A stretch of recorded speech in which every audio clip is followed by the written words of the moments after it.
Hello, Ruben. How are you today? I'm fine, thank you. Thank you for joining us today. Yeah. So we're going to be talking today about some changes in the IB program. That's right. So we all know that the IB program undergoes a comprehensive review every few years. So they undergo a deep and systematic process of investigation that takes into the account of the latest educational research, the economic, social, demographic, and technological trends. The review is a direct response to these advances in evidence. So the purpose of this interview today and for having you with us today is to get insight as to some of the main changes or adaptations we will see in the 2018 review. Could you maybe elaborate a bit more on this, or is there anything that you can maybe add to this respect? Yeah, I would love to add some to this respect. I mean, you summarized it very well. I think this enhancement is the main goal is to design and ensure a PYP program which evolves to become an even better program, and we are wanting to improve teaching quality. We want to make it easier for both students, parents, and teachers, and we want to furthermore offer a program which is more flexible for schools to implement. The IB furthermore also offers students throughout the world an excellent program which is aimed at creating a sense of international mindedness, and it's a unique learning experience for each individual and community. It's hence essential that the IB is up to date with the latest educational research. This research, it's very important for it to be up to date, and that's why the PYP is currently being reviewed. We want to achieve its unique distinctiveness, which we have, and we want to offer future generations the highest quality of education that there is to offer. Okay, and so what are some of these major changes that you're currently working on? Okay, that's an excellent question. One of the major changes that, actually I'll start with a minor change. One of the first things which was seen in the review, which a lot of teachers, schools, and different sources have confirmed, is that we would like to update the current program. The platform is a bit updated, and we hence want to, we want to build a better program, a digital platform which aids teachers in articulating a program more clearly. We want to therefore guide schools through the implementation process, make it easier, and offer improved teacher support materials. After rigorous research, we've also, for the sake of simplification, we've also identified 6 main themes to equip students for success in a rapidly changing world. These themes are the following. We have identified approaches to learning and teaching, assessment, early years, language and learning, leadership, and technology. These themes are therefore our main focus, and we will be seeing major changes. So could you maybe elaborate more on these themes? Let's start with the approaches to teaching and learning. What is it exactly, and what major adaptations will we be seeing in the 2018 review? Okay. Well, approaches to teaching and learning refers to the student learning process, and in the 2018 review we will be seeing how learners become more independent and how they will become more of an agent of their own learning. The learners, we aim for the learners to become more active participants of their own learning. Okay, can you elaborate a little bit more on this? Of course. We've identified an idea called agency, and agency basically stipulates and talks about how to assess students. So how students assess, plan, and collaborate in the learning process. So in other words, we want to boost, and we want to somehow enhance teacher-student collaboration and make it more of a contract between the student and the teacher.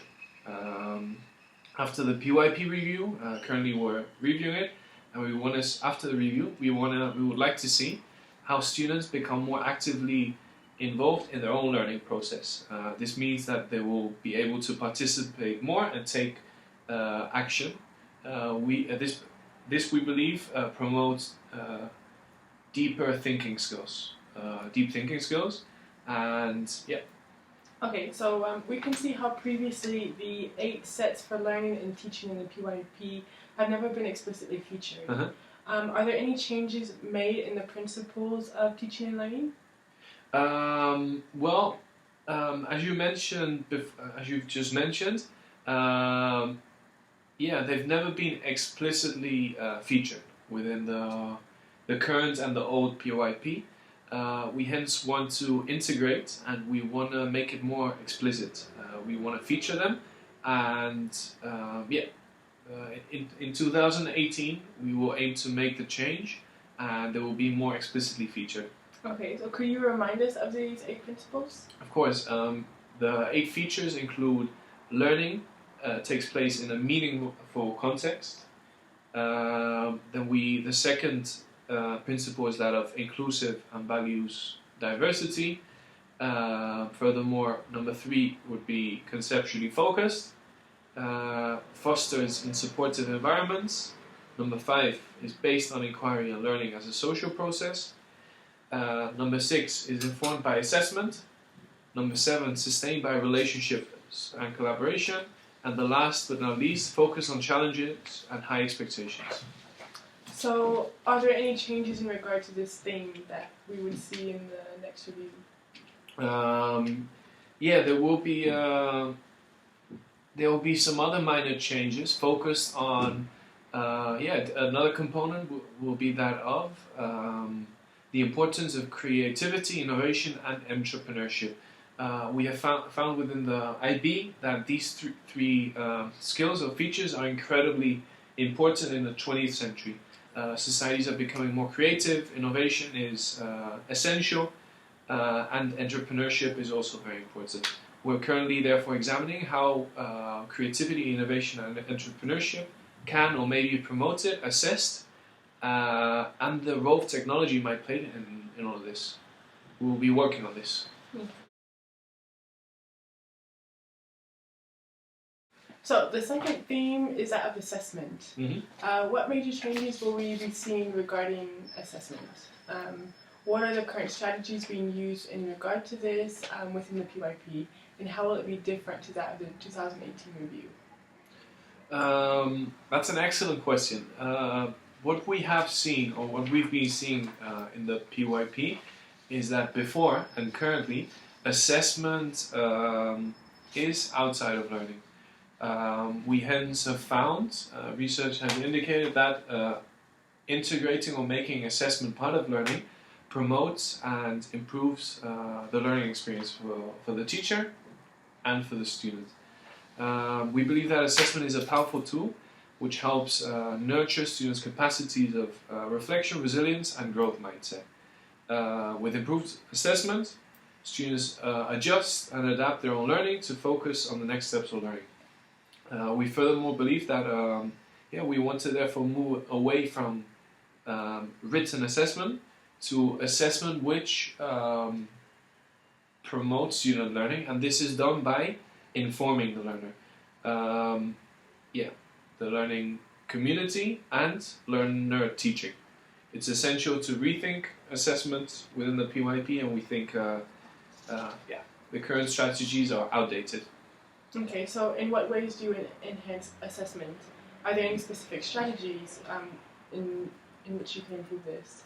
There are several strategies. One of these strategies is allowing students to make their own decisions, and we want to therefore encourage students to decide their own assignments. We also want to allow them to create their own assignments and assessment procedures. That's one strategy we can apply. And we furthermore also noticed that technology could play a very important role with assessment. We've seen that technological advances allow for improvements in assessment.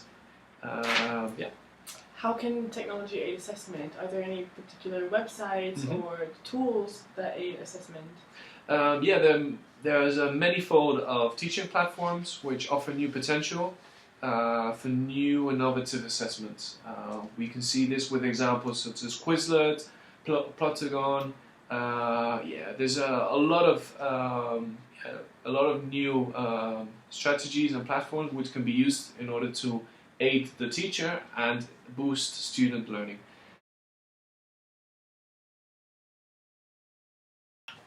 So the next theme is that of technology, which you mentioned before is the main theme.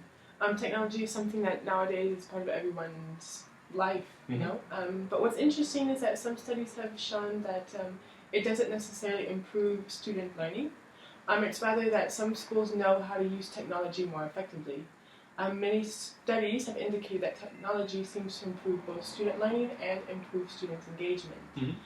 Technology is it's also a concept or a theme which has a great influence on everyone's life.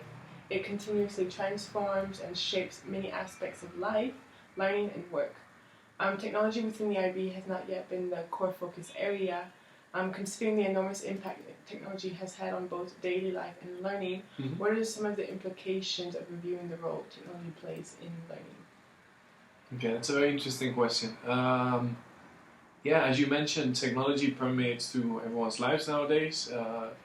It has changed the way people act, people learn, think, ways of communication. So therefore, it's within the PYP review, which we'll be seeing in 2018, we've identified that technology obviously plays a very important role. So we hence want to focus on improving this aspect of the PYP.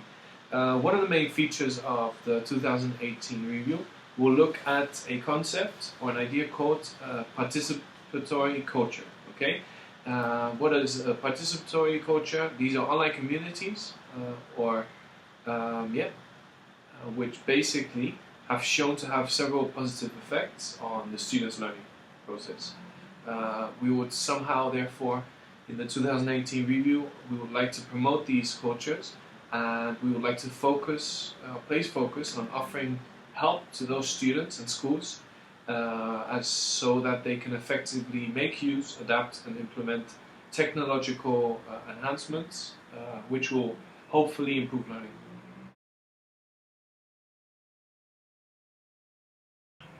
So let's move on to the next theme, which is leadership.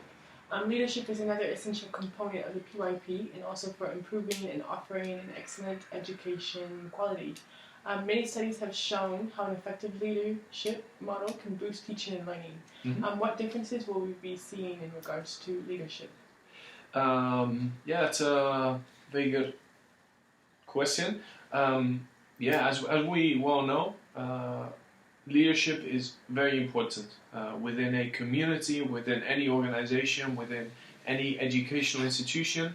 Leadership plays and has a huge influence on both teacher performance and student performance. Current research, the current review, will therefore focus on improving some of the leadership aspects of the PYP. One of the main findings from this educational research is that in 2018 we will try to integrate and encourage people to take more informal roles of leadership. What does this mean? We believe that effective leadership allows other people within a school community to take on informal leadership roles. Are there any specific models which have proven to work better than others? There are indeed many models, and each model has proven to be effective depending on the situation of an educational institution. But we have indeed found that one of the best models is that of distributed leadership. Distributed leadership is basically a model which allows everyone to take, as I mentioned before, informal leadership roles. Some changes which will be considered is that schools need a strong strategic, operational, and distributed leadership practice.